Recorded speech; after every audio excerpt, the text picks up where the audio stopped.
Pergi ke kedai membeli ragi untuk dipakai membuat roti.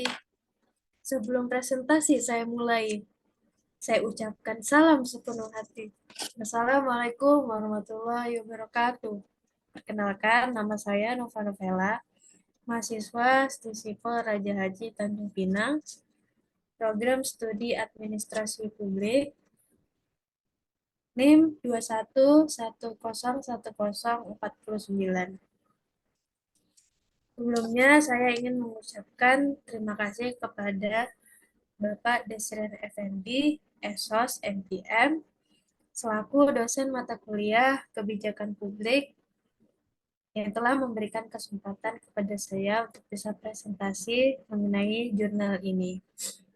Perlu diketahui, ini adalah sebuah jurnal yang diambil dari Jurnal Inovasi Penelitian yang ditulis oleh Rianto dan diterbitkan pada Oktober 2021 dengan judul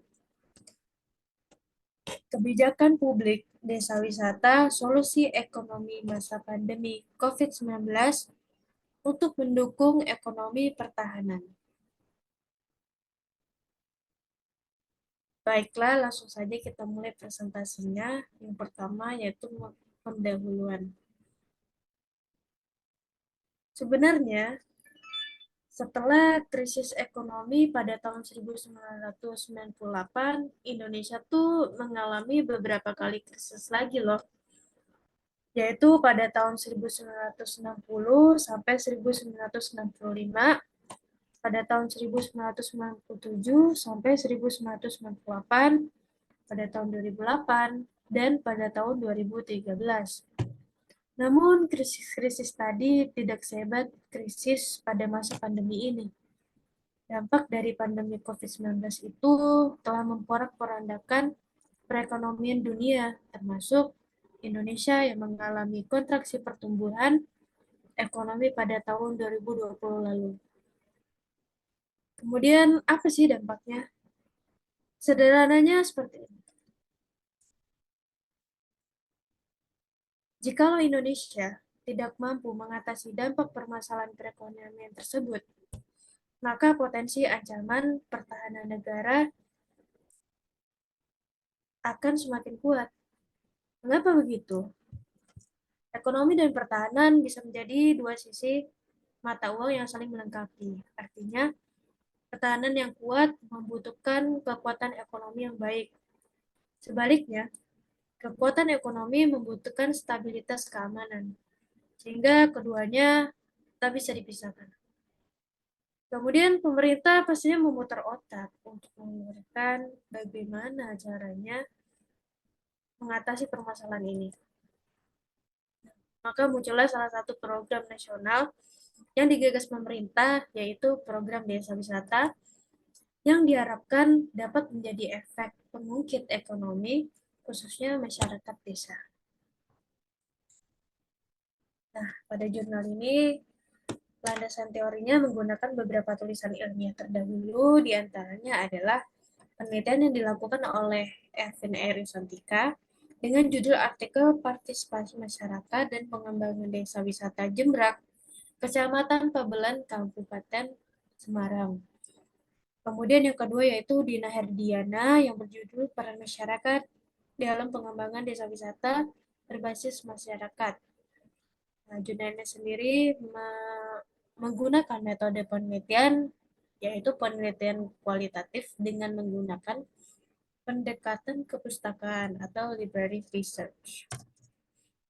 Oke, kita masuk ke pembahasan sekarang.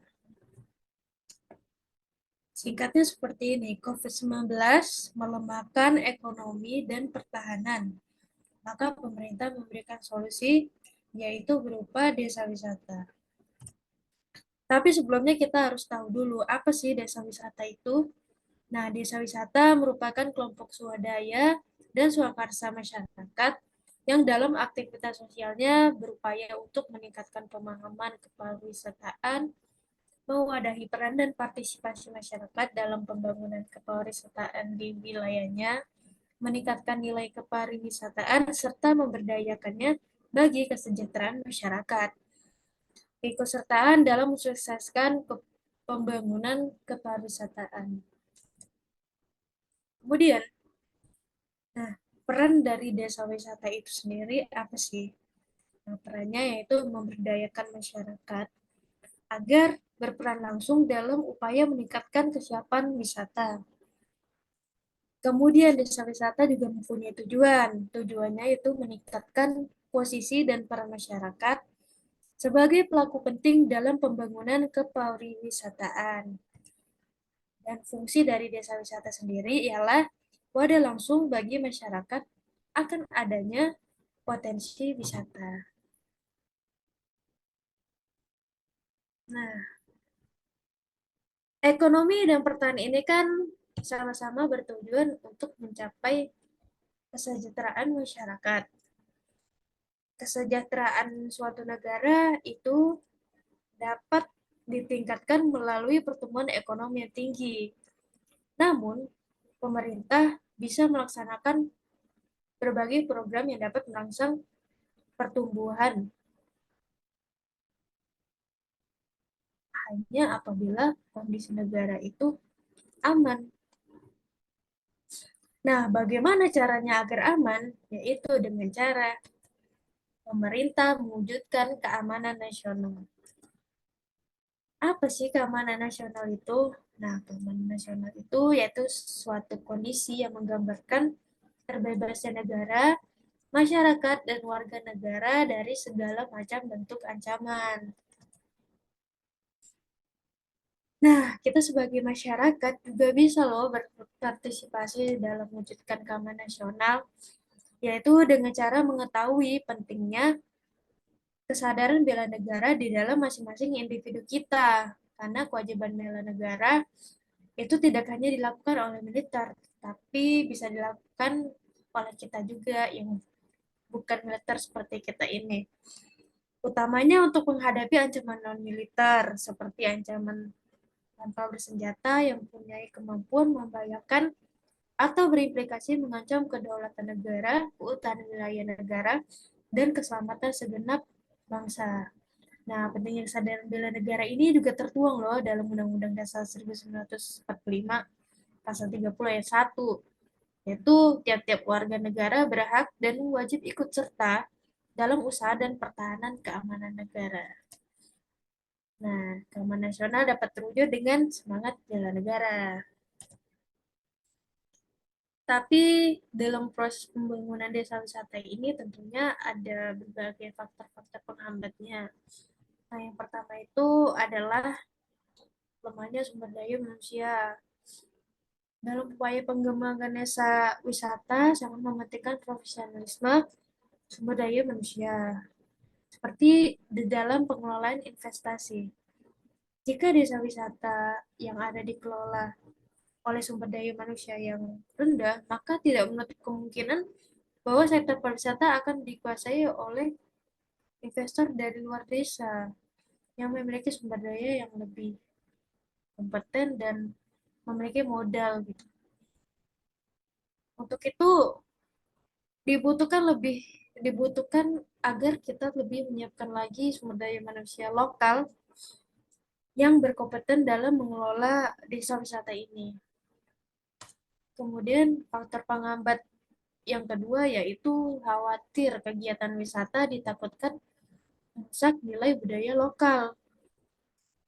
Kegiatan desa wisata ini kan memang kegiatannya adat istiadat, atraksi budaya, dan syarat dengan unsur tradisional yang bisa saja ada kemungkinan akan menggeser gitu ya, menggeser nilai adatnya ke arah komersialisasi. Nah, kondisi ini tentunya tidak seutuhnya demikian kan. Oleh sebab itu, tantangan yang perlu diselesaikan dengan baik yaitu agar nilai luhur budaya lokal tadi tetap terjaga dengan baik walau berbalut dengan kegiatan desa wisata. Nah, kemudian faktor penghambat yang ketiga yaitu sistem informasi yang masih kurang memadai. Dalam keberlangsungan kunjungan wisatawan baik mancanegara atau lokal itu kan pastinya sistem informasi ini menjadi bagian penting kan Oleh sebab itu perlu adanya nih sistem informasi yang memadai yang dapat memberikan update perkembangan gitu ya, update perkembangan terbaru dan mampu memberikan informasi bahwa lokasi kunjungan wisata dalam kondisi ini aman untuk dilindungi kayak gitu. Nah, yang keempat yaitu pemberitaan media yang kurang baik tentang keamanan Indonesia. Tidak dapat dipungkiri ya bahwa keamanan Indonesia itu masih menjadi pertimbangan gitu kepada pelancong mancanegara untuk mengunjungi Indonesia. Rekam jejak peristiwa terorisme dan kerusuhan di Indonesia yang masih sering terjadi menjadi salah satu penghalang sih bagi wisatawan mancanegara untuk mau berkunjung ke Indonesia kayak gitu. Nah, jadi dari beberapa faktor penghambat tadi, tentunya pasti kita membutuhkan beberapa instansi yang mampu menuntaskan permasalahan-permasalahan ini kan.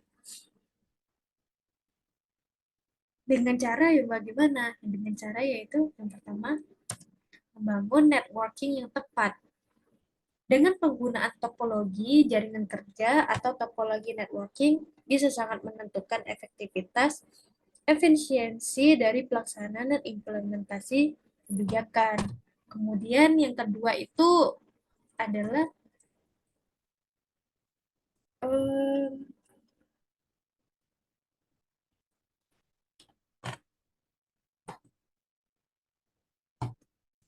perlunya driver force. Driver force ini apa? Suatu program pemerintah yang melibatkan banyak entitas yang berbeda kementerian dan lembaga, maka diperlukan satu entitas yang dapat bertindak sebagai driver force, sehingga ada kesatuan gerak dan keputusan agar dapat tercapai kegiatan implementasi program yang efektif dan efisien.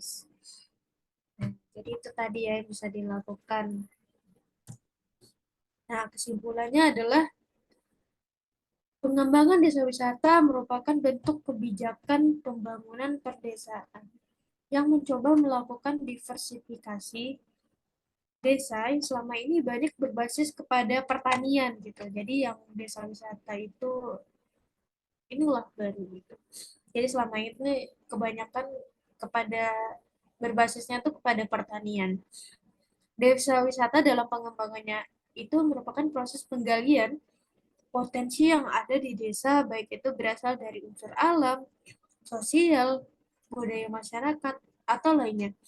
Sehingga sifat alamiah dan kelestarian karakteristik desa tetap terjaga dan terpelihara. Nah, program desa ya wisata ini dipandang perlu membangun jaringan kerja atau network dan keberadaan driver force agar program desa wisata ini dapat terimplementasi dengan efektif dan juga efisien. Wah, eh, sudah selesai ternyata presentasi kita. Harapannya semoga teman-teman semua bisa memahami gitu ya, mendapatkan manfaat dan poin-poin dari presentasi yang telah saya jelaskan lagi tadi. Baiklah, terima kasih. Saya tutup presentasi ini dengan wabillahi taufiq wal hidayah. Wassalamualaikum warahmatullahi wabarakatuh. Terima kasih.